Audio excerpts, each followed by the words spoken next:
முக்கியமான ஒரு தேர்தல். ஒன்றிய பிஜேபி குறிப்பாக தென் மாநிலத்தில் காலூன்றுவதற்கான ஒரு தொடர்ச்சியான தீவிரமான முயற்சியில் ஈடுபட்டு வருவதை நாம் அனைவரும் அறிவோம்.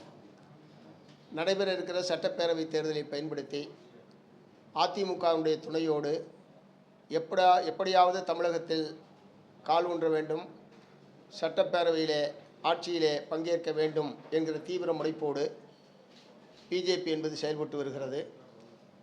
அதற்கு ஆதரவாக பாட்டாளி மக்கள் கட்சி உள்ளிட்ட பல கட்சிகள் அவர்களுக்கு துணை போய் கொண்டிருக்கிறார்கள். இத்தகைய சூழ்நிலையில் பிஜேபியினுடைய இந்த தொடர் முயற்சியை முறியடிக்கக்கூடிய வகையில் திராவிட முன்னேற்ற கழகத்தின் தலைமையில் மதச்சார்பற்ற கட்சிகள் அனைத்தும் ஒன்றாக சேர்ந்து திராவிட முன்னேற்ற கழகத்தின் தலைமையில் மதச்சார்பற்ற முற்போக்கு கூட்டணி ஒற்றுமையாக இந்த தேர்தலை களத்திலே நிற்கிறது.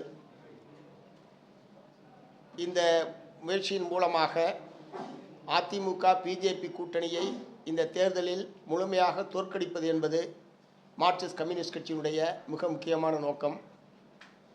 இரண்டாவது, இந்த தேர்தலில் இடதுசாரிகளுடைய சட்டமன்ற உறுப்பினர்களுடைய எண்ணிக்கையை உயர்த்துவது என்பது எங்களது இரண்டாவது முக்கியமான நோக்கம்.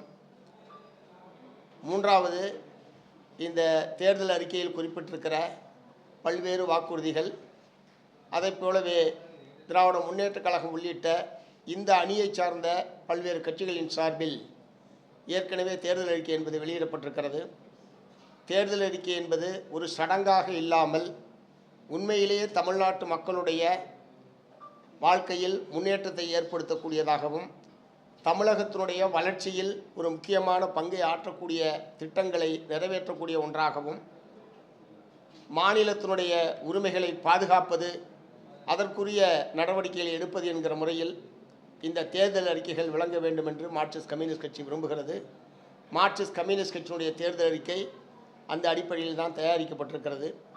திராவிட முன்னேற்ற கழகத்தினுடைய தேர்தல் அறிக்கையும் இந்த என்ன நடைமுறை சாத்தியம், தமிழகத்தினுடைய நிதி நிலைமை, மாநில அரசாங்கங்களுக்கு உள்ள அதிகாரம், இதை பயன்படுத்தி என்ன செய்ய முடியுமோ அப்படி யதார்த்தபூர்வமாக அந்த அறிக்கை என்பதும் தயாரிக்கப்பட்டிருக்கிறது. ஆனால் பல்வேறு கட்சிகள் வெளியிட்டிருக்கக்கூடிய தேர்தல் அறிக்கைகள் எப்படியாவது தேர்தலில் பொய்யான வாக்குறுதிகளை, ஆசை வார்த்தைகளை வாக்காளர்களிடம் கொடுத்து ஆட்சி அதிகாரத்தை எப்படியாவது கைப்பற்றினால் போதும் என்கிற முறையில் பல கட்சியினுடைய தேர்தல் அறிக்கைகள் என்பது இந்த முறை வெளிவந்திருக்கிறது. இதற்கு மாறாக உழைக்கும் மக்களுடைய உரிமை குரலை சட்டமன்றத்தில் எதிரொலிப்பதற்கான ஒரு நல்ல வாய்ப்பாக இந்த தேர்தலை மார்க்சிஸ்ட் கம்யூனிஸ்ட் கட்சி கருதுகிறது என்பதை நான் உங்களுக்கு சொல்ல விரும்புகிறேன்.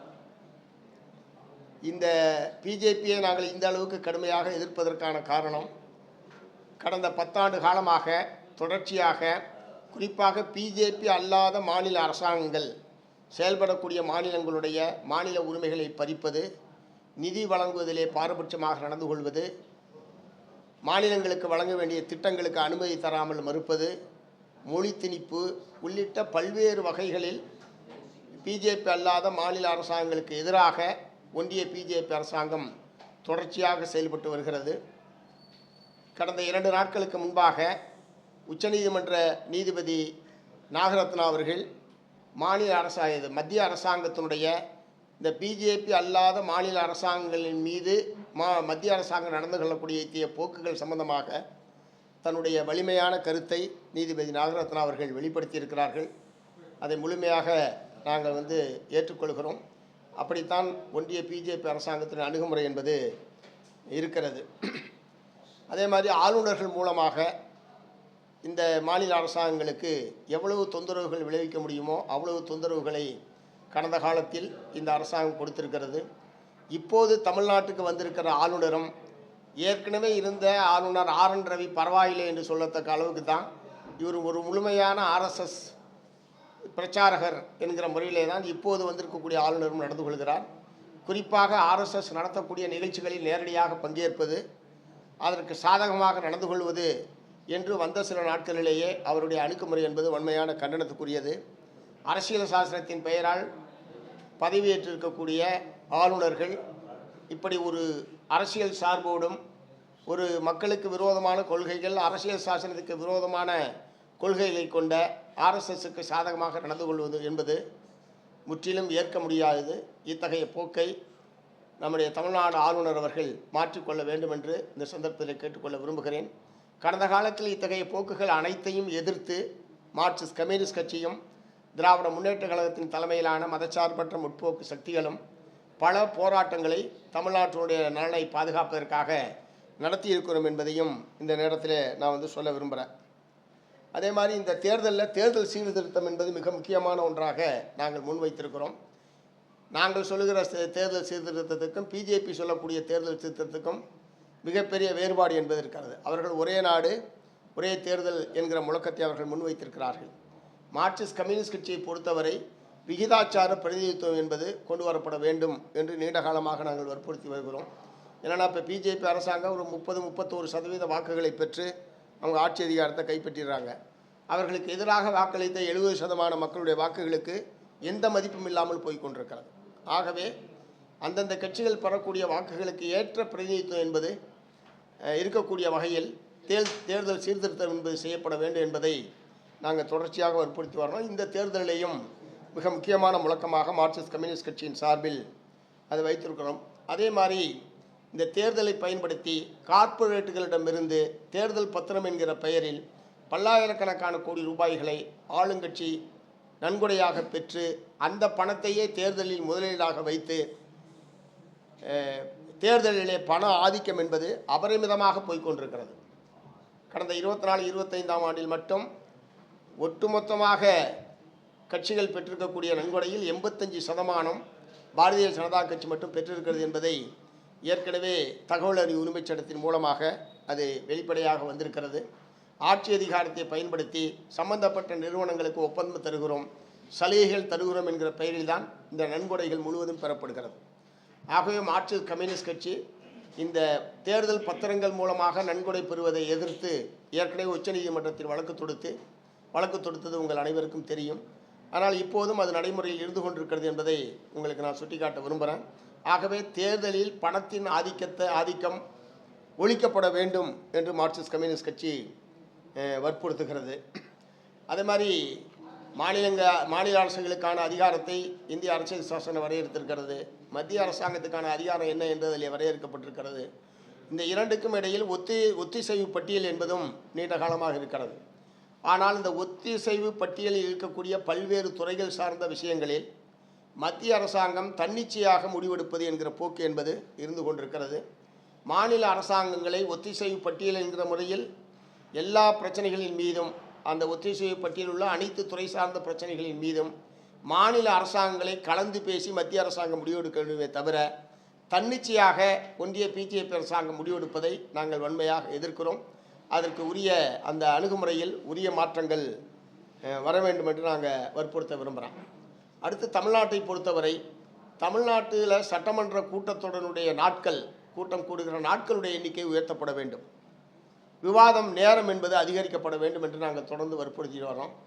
அது தொடர்ச்சியாக அந்த நாட்கள் என்பது குறைந்து கொண்டே வருகிறது. இது பல மக்களுடைய பிரச்சனைகளை சட்டமன்றத்தை எதிரொலிப்பதற்கும் மாநில அரசாங்கம் வெளியிடக்கூடிய சட்டங்களின் மீது உரிய விவாதங்கள் நடத்துவதற்கான போதுமான நேரம் இல்லாத ஒரு போக்கு என்பது இருந்து கொண்டிருக்கிறது. ஆகவே அடுத்து அமைய இருக்கிற சட்டப்பேரவை என்பது அதிகமான நாட்கள் கூடுவதற்கும் அதிகமான நேரங்கள் விவாதத்திற்கு ஒதுக்கக்கூடிய வகையிலையும் மாற்றி அமைக்கப்பட வேண்டும் என்று நாங்கள் வற்புறுத்த விரும்புகிறோம். அதே மாதிரி தமிழ்நாடு அரசாங்கத்துடைய வருவாயை பெருக்குவதற்கு இப்போது வரியை உயர்த்துவது, கட்டணத்தை உயர்த்துவது போன்ற அணுகுமுறைகள் அரசால் மேற்கொள்ளப்படுகிறது. அதே நேரத்தில் இயற்கை வளங்கள், தாதி மணல், கிரானைட்டு, இது போன்ற பல்வேறு இயற்கை வளங்கள் நிறைந்திருக்கிற மாநிலம் தமிழ்நாடு. ஆனால் இவையெல்லாம் தனியாரிடம் ஒப்பந்தத்துக்கு விட்டு அவர்கள் பல்லாயிரக்கணக்கான கோடி ரூபாய்கள் வருமானத்தை ஈட்டக்கூடிய ஒரு துறையாக அது மாறி போயிருக்கிறது. மாறாக இந்த மாதிரியான அரிய கனிமங்கள், தாது மணல் உள்ளிட்ட கிரானைட் உள்ளிட்ட இத்தகைய கனிம வளங்கள் வெட்டி எடுத்து விற்பனை செய்கிற பணியை அரசாங்கமே மேற்கொள்வதன் மூலமாக அரசுக்கான வருவாயை நிச்சயமாக பெருக்க முடியும். அதற்குரிய முறையில் வரக்கூடிய அரசாங்கம் நடவடிக்கை எடுக்க வேண்டும் என்று நாங்கள் வற்புறுத்துகிறோம். அதே மாதிரி சேவை பெறும் உரிமை சட்டம் என்கிற ஒரு சட்டத்தை இயற்ற வேண்டும் என்று தொடர்ச்சியாக மார்க்சிஸ்ட் கம்யூனிஸ்ட் கட்சி வற்புறுத்தி வருகிறது. கேரளத்தில் அந்த மாதிரியான சட்டம் என்பது ஏற்கனவே நடைமுறையில் இருக்கிறது. இடது ஜனநாயக முன்னணி அரசால் கொண்டு வரப்பட்டு ஏற்கனவே அது நடைமுறையில் இருக்கிறது. ஆகவே அரசாங்கத்தினுடைய சேவை பெறுவது என்பது மக்களுடைய அடிப்படை உரிமைகளில் ஒன்றாக அது மாற்றப்பட வேண்டும். அதற்குரிய முறையில் ஒரு புதிய சட்டத்தை இயற்றுவதற்கு தமிழ்நாடு அரசாங்கம் முன்வர வேண்டும். அடுத்து வேலைவாய்ப்பு என்பது ஒரு மிகப்பெரிய வேலையின்மை என்பது ஒரு மிகப்பெரிய பிரச்சனையாக நாடு முழுவதும் இருக்கிறது. ஆண்டுக்கு 2 கோடி பேருக்கு வேலை தருவோம் என்று சொன்ன மோடி அப்படி ஒரு வாக்குறுதி கொடுத்ததையே முற்றிலும் மறந்து விட்டார் என்பது நம்ம அனைவருக்குமே தெரியும். இப்போதும் வேலையின்மை என்பது ஒரு மிகப்பெரிய பிரச்சனையாக நடுநிலை அளவில் இருந்து கொண்டிருக்கிறது. தமிழகமும் அதற்கு விதிவிலக்கல்ல. ஆகவே தமிழகத்தில் வேலைவாய்ப்பை அதிகரிக்கக்கூடிய வகையில் இன்றைக்கு அதிகமான வேலைவாய்ப்பை வழங்கக்கூடிய துறையாக சிறு குறு தொழில்கள் சார்ந்த துறையில் தான் இருந்து கொண்டிருக்கிறது. ஆனால் மத்திய அரசாங்கத்தினுடைய கொள்கையினுடைய விளைவாகவும் ஜிஎஸ்டி உள்ளிட்ட வரி, அதே மாதிரி அதுக்கான மூலப்பொருட்களுடைய விலை உயர்வு போன்றவற்றின் காரணமாக சிறு குறு தொழில்கள் கடுமையான பாதிப்புக்கு உள்ளாகி இருக்கிறது. ஆகவே அவற்றை பாதுகாப்பதற்கும் மேம்படுத்துவதற்கான முறையில் நிதி ரீதியான நடவடிக்கை உதவிகளை மத்திய மாநில அரசுகள் செய்ய வேண்டும் என்பது ஒன்று. இரண்டாவது, அது வேலை இல்லாமல் இருக்க காலி பணியிடங்களை நிரப்புவது. மத்திய மாநில அரசுகளில் நிறைய காலி பணியிடங்கள் இருப்பது. அநேகமாக எல்லா துறைகளிலும் காலி பணியிடங்கள் பல்லாண்டு காலமாக நிரப்பப்படாமல் இருக்கிறது. ஆகவே காலி பணியிடங்களை நிரப்புவதன் மூலமாக பல லட்சக்கணக்கான இளைஞர்களுக்கு வேலை வாய்ப்பை தர முடியும். மூன்றாவது, தனியார் துறையில் இடஒதுக்கீடு வழங்குவதற்கான ஒரு சட்டத்தை இயற்ற வேண்டும் என்பதை நாங்கள் வற்புறுத்துகிறோம். ஏன்னால் பொதுத்துறை உட்பட தனியார் மயமாகி கொண்டிருக்கக்கூடிய நிலையில் அதிகமான வேலைவாய்ப்பை வழங்கக்கூடிய ரயில்வே, எல்ஐசி, பிஎஸ்என்எல் போன்ற பல்வேறு துறைகளும் தனியார் மயமாகி கொண்டிருக்கக்கூடிய நிலையில் தனியார் துறையில் இடஒதுக்கீடு என்பது மிக மிக முக்கியமான ஒரு கோரிக்கை. இதன் மூலமாக வேலைவாய்ப்பை எதிர்நோக்கி இருக்கக்கூடிய பல இளைஞர்களுக்கு, லட்சக்கணக்கான இளைஞர்களுக்கு வேலைவாய்ப்பை வழங்க முடியும். இவற்றையும் தாண்டி வேலை இல்லாமல் நீண்ட காலமாக காத்து கொண்டிருக்கக்கூடிய இளைஞர்களுக்கு வேலையில்லா கால நிவாரணமாக மாதம் 3000 ரூபாய் மாநில அரசாங்கம் வழங்க வேண்டும் என்று நாங்கள் வற்புறுத்துகிறோம். அதே மாதிரி இன்னைக்கு இளைஞர்கள் மத்தியில் அரசியல் ஆர்வத்தையும் அரசியல் ஒழுக்கத்தையும் உருவாக்கக்கூடிய வகையில் பள்ளி கல்லூரிகளில் மாணவர் பேரவை தேர்தல் நடத்துவதற்கு தமிழ்நாடு அரசாங்கம் உரிய நடவடிக்கை எடுக்க வேண்டும். அநேகமாக ஒரு 20 ஆண்டுகளுக்கு மேலாக நாங்கள்லாம் இருந்த காலத்தில் பேரவை தேர்தல் நடந்தது. நானே சேர்மனாக இருந்திருக்கோம் தாங்க. அநேகமாக பலரும் அந்த மாதிரி இருந்திருப்பீங்க. இப்போ அப்படி ஒரு ஏற்பாடு என்பது அநேகமாக இப்போ இருக்கிற தலைமுறைக்கு தெரியாது என்கிற அளவுக்கு பள்ளி கல்லூரிகளில் மாணவர் பேரவை தேர்தல் என்பதே நடக்காமல் இருக்கக்கூடிய நிலைமை என்பது இருந்து கொண்டிருக்கிறது. மாணவர் பேரவை தேர்தலை நடத்துவதன் மூலமாக ஒரு தேர்தல் எப்படி நடத்த வேண்டும், எப்படி அது நேர்மையாகவும் ஜனநாயகபூர்வமாக நடத்தப்பட வேண்டும், தேர்தலில் பிரச்சாரம் எப்படி செய்ய வேண்டும், தேர்தலில் எத்தகைய கோரிக்கைகளை முன்வைக்க வேண்டும் போன்ற பல்வேறு அம்சங்களை மாணவர்கள் தெரிந்து கொள்வதற்கான ஒரு நல்ல பயிற்சியாக அது இருக்கும்.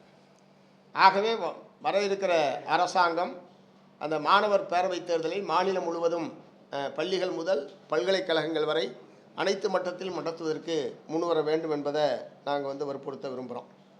வேறு ஏதாவது நீங்கள் சொல்லுங்கள். இந்த தேர்தல் அறிக்கை தயாரிப்பதற்கான ஒரு குழுவை மார்க்சிஸ்ட் கம்யூனிஸ்ட் கட்சியினுடைய மாநில குழு அமைத்திருந்தது. இந்த குழுவினுடைய தலைவராக அரசியல் தலைமை குழு உறுப்பினர் தோழர் வாசுகி அவர்களும், இதனுடைய உறுப்பினர்களாக மாநில செயற்குழு உறுப்பினர்கள் தோழர் ஜி சுகுமாரன், தோழர் டி ரவீந்திரன், தோழர் முத்துக்கண்ணன், தோழர் என் குணசேகரன் ஆகியோர் இந்த குழுவினுடைய உறுப்பினராக இருந்து இந்த அறிக்கையை தம் சமூகத்தினுடைய பல்வேறு தரப்பினரிடமிருந்து வந்திருந்த கோரிக்கைகள், நாங்களும் பல்வேறு துறை சார்ந்த நிபுணர்களிடம் கருத்துக்களையும் கேட்டு இந்த தேர்தல் அறிக்கையை நாங்கள் தயாரித்திருக்கிறோம்.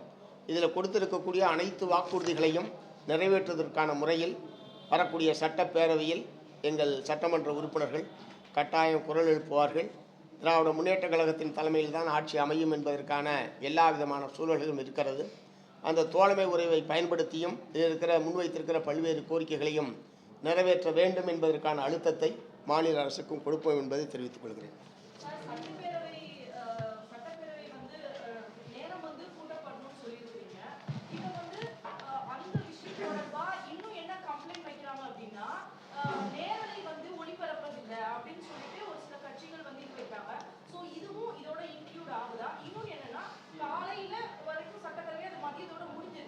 சோ முக்கியமான விஷயங்கள் பேசும்போது நம்ம ஈவினிங்க்கு மேல கூட அது வந்து வைக்கக்கூடிய தேவைகள் இருக்குது, இரவு நேரத்துல கூட. இதையும் நீங்க எவ்வாறு வற்புறுத்துறீங்க?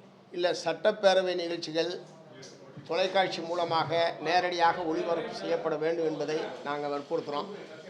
அது ஒன்று இன்றைக்கி இருக்கிற நவீன தொழில்நுட்பத்தில் அது ஒன்றும் நடைமுறை சாத்தியம் இல்லாது கிடையாது. ஏற்கனவே பாராளுமன்றத்தினுடைய நடவடிக்கைகள் ஏற்கனவே அதுபோல் ஒளிபரப்பப்பட்டு கொண்டிருக்கிறது. ஆகவே தமிழ்நாடு சட்டப்பேரவையினுடைய நிகழ்ச்சிகளும் தொலைக்காட்சி மூலமாக பொதுமக்கள் உடனுக்குடன் தெரிந்து கொள்ளக்கூடிய வகையில் ஒளிபரப்பப்பட வேண்டும் என்பதை நாங்கள் வற்புறுத்துகிறோம்.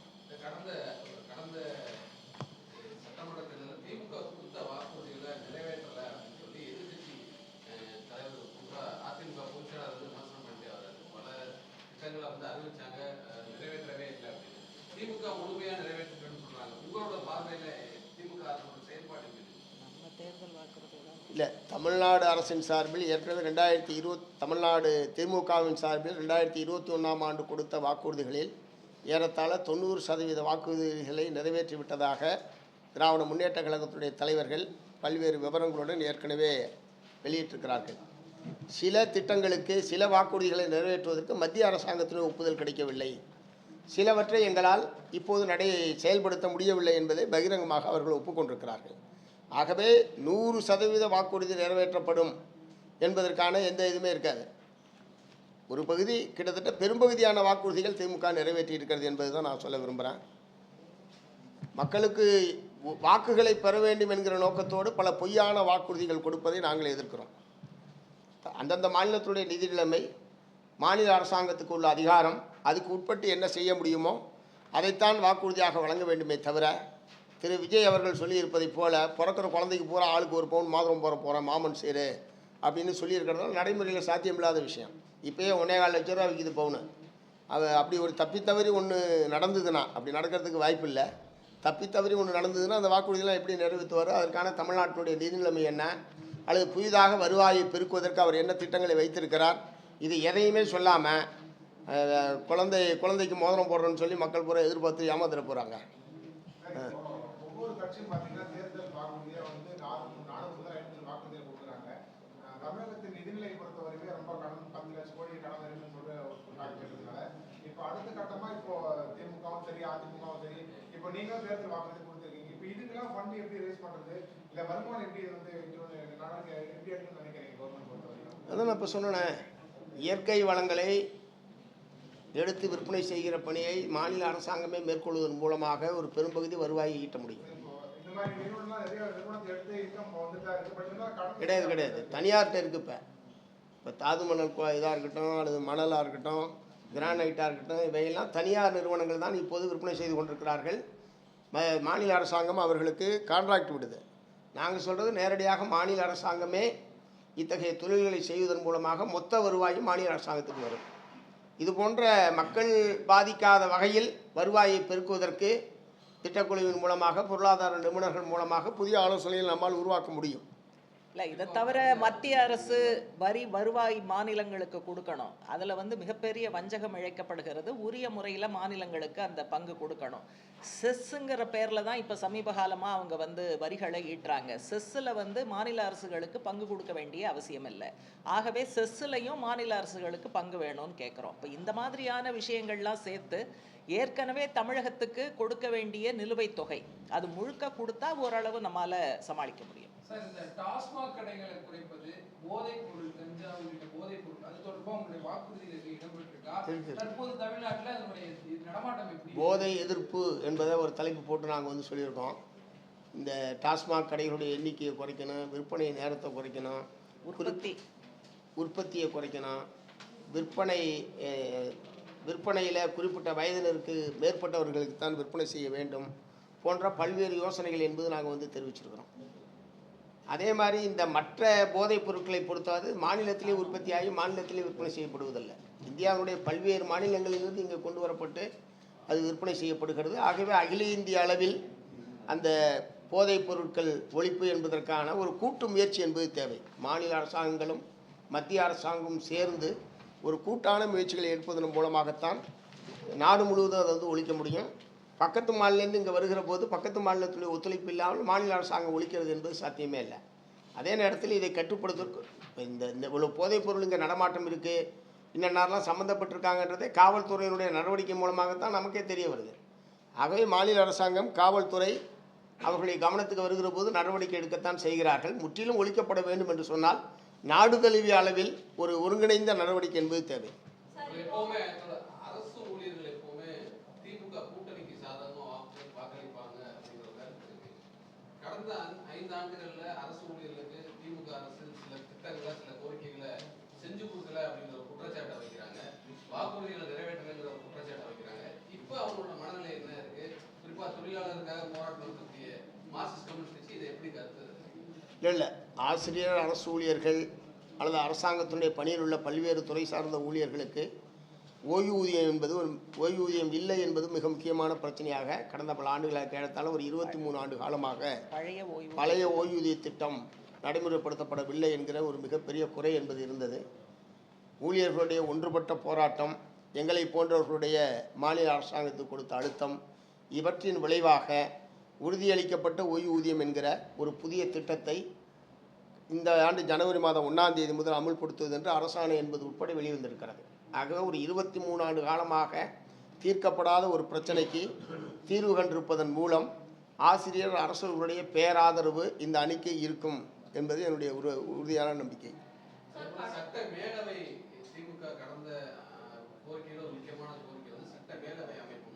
அதுக்கான எந்தவித முயற்சியும் எடுக்காத மாதிரி ஒரு கருத்து இல்லை. சட்ட மேலவை அமைப்பதை நாங்கள் ஏற்கவில்லை. மார்க்சிஸ்ட் கம்யூனிஸ்ட் கட்சி எதிர்க்கிறது. இருக்கிற இடத்துலையே அதை ஒழிக்கணும்னு நாங்கள் சொல்கிறோம். சார், இப்போ மாணவர்கள் அரசியல் வயப்படணும், மாணவர்களுக்கு தேர்தல் நடத்தப்படணும்னு சொல்லிட்டு ஒரு விஷயம் சொன்னீங்க. நேற்று வந்து சிபிஐல முன் வச்ச கொஸ்டினே அங்கே நான் உங்ககிட்ட முன் வைக்கிறேன். என்னன்னா, மற்ற கட்சியை விட கம்யூனிசம் சார்ந்த விஷயத்தை உள்வாங்கி இருக்கிற மாணவர்கள் வந்து போராட்டத்தில் அதிகமாக ஈடுபடுறதை பார்க்க முடியுது, அரசியல் வயப்படுறதை பார்க்க முடியுது. 30 வயசுக்குள்ள வேட்பாளர்களை நிறுத்த வேண்டிய தேவைகள் இருக்குதா கம்யூனிஸ்ட் கட்சிகளுக்கு? இல்லை, எங்களுக்கு கிடைக்கிற தொகுதிகள் எண்ணிக்கையே குறைவு. இளைஞர்களுக்கு வாய்ப்பு தரணும், பெண் தோழர்களுக்கு வாய்ப்பளிக்க வேண்டும், இந்த மாதிரி சிறுபான்மையினருக்கு வாய்ப்பளிக்க வேண்டும் என்கிற பலவிதமான ஆசைகள் எங்களுக்கு இருக்குது. ஆனால் அதற்குரிய எண்ணிக்கையில் இடம் கிடைக்கல. அந்த முறையில் இப்போ 5 இடங்கள் தான் கிடைக்கிது. அதிலேயே கூட ஒரு பெண் தோழரை நாங்கள் கீழ்வேலூர் தொகுதியில் உறுதியாக வெற்றி பெறுகிற கீழ்வேலூர் தொகுதியில் நாங்கள் நடிச்சிருக்கோம். அது எங்களுடைய ஸ்தாபன பலம் உங்களுக்கு தெரியும். திராவிட முன்னேற்ற கழகத்தில் திராவிட முன்னேற்ற கழகத்தோடு சேர்ந்து நிற்கிற போது நம்பர் 1 இப்போயே நீங்கள் டிக்ளேர் பண்ணிக்கலாம். கீழ்வேலூர் தொகுதி, அந்த தொகுதியில் நாங்கள் ஒரு பெண் தோழரை நிறுத்தியிருக்கிறோம். இன்னும் கூடுதலான தொகுதிகள் கிடைச்சிருந்தால் நீங்கள் சொல்கிறது மாதிரியான இளைஞர்கள், சிறுபான்மையினர் அனைவருக்கும் வாய்ப்பளிக்கக்கூடிய வகையில் கடந்த காலத்தில் அப்படியெல்லாம் நாங்கள் வேட்பாளரை நிறுத்தியிருக்கிறோம். இந்த முறை எண்ணிக்கை குறைவு என்பதனால அதற்கான வாய்ப்பு இல்லாமல் போயிடுச்சு. தனியார் மையத்தில் குறிப்பாக அரசு துறைகளில் மத்திய அரசு எப்படி தனியார் மயமாக்க கொள்கையை கொண்டு போகிறாங்களோ, மாநில அரசும் அதே செயல்பாட்டில் குறிப்பாக போக்குவரத்து துறையாக இருக்கட்டும், சில துறைகளில் மாநில அரசும் தனியார் மையத்தை ஊக்குவிக்கிற மாதிரி ஒரு குற்றச்சாட்டு இருக்குது. அதை இல்லை, தனியார் மயம், ஒப்பந்தம், வெளிமுகமை போன்ற பல்வேறு வகைகளில் நிரந்தர பணிகளில் இத்தகைய முறையில் பணி நியமனம் என்பது மத்திய அரசாங்கம் கடைபிடிக்கிறது, மாநில அரசாங்கம் கடைபிடிக்கிறது. இது முற்றிலும் தவிர்க்கப்பட வேண்டும். நிரந்தர பணிகளுக்கு நிரந்தர பணி நியமனம் செய்யப்பட வேண்டும் என்பதுதான் மார்க்சிஸ்ட் கம்யூனிஸ்ட் கட்சியினுடைய கோரிக்கை, கருத்து. இதில் நாங்கள் வச்சுருக்கோம். இப்போ முதல்வர் தலைமையில பலகட்ட விஷயங்கள் கூட்டமாக நடத்தியிருக்கிறாங்க. தொழில் முனைவோர்கள் சார்ந்ததா இருக்கட்டும், அரசியல் சார்ந்த விஷயங்கள். ஆனால் இந்த மது ஒழிப்பு மாநாடு போன்ற விஷயங்களுக்கு மற்ற கட்சி அழைப்பு விடுத்து முதல்வர் பங்கேற்றிருக்காரு. ஆனால் ஏன் முதல்வர் தலைமையில இப்படியான விஷயங்கள் மாநாடு மாதிரி நடத்தப்படல? இது ஒரு குறையா நீங்க பார்க்குறீங்களா? இல்லை, தமிழ்நாட்டில் பூரண மதிவிலக்கு என்பதை நாங்கள் எப்போதுமே வற்புறுத்தது கிடையாது. நடைமுறையில் சாத்தியமில்லாத ஒரு கோரிக்கை. பல பேர் மக்களுடைய என்ன சொல்கிறது, அவங்களுடைய மக்களுடைய இல்லை அது குடிநோயாளிகள் சம்மந்தப்பட்ட விஷயத்தில் அவர்களுக்கான மறுவாழ்வு மையங்கள், அதற்குரிய சிகிச்சைகள் இலவசமாக கிடைப்பதற்கும் அரசு அதற்குரிய முறையில் ஏற்பாடு செய்வது என்பது கோரிக்கை. அதை நாங்கள் இதில் வச்சுருக்கிறோம். அந்த மாதிரி பாதிக்கப்பட்ட குடும்பங்களுக்கு ஆதரவாக அரசினுடைய அணுகுமுறைகள், செயல்பாடுகள் இருக்க வேண்டும் என்பதெல்லாம் நாங்கள் முன் வச்சுருக்கோம். ஒருவேளை அரசாங்கமே மதுக்கடைகளை நடத்தி கொண்டிருக்கக்கூடிய நிலையில் நீங்கள் சொல்கிற மாதிரியான மாநாடு நடத்துகிற பிரச்சனை எங்கே வருது? எப்படி அரசாங்கத்தை நடத்த முடியும்? ஒரு பக்கம் மதுக்கடைகளை நடத்தி கொண்டு மது ஒழிப்புன்னு ஒரு மாநாட்டை அரசாங்கம் நடத்த முடியுமா?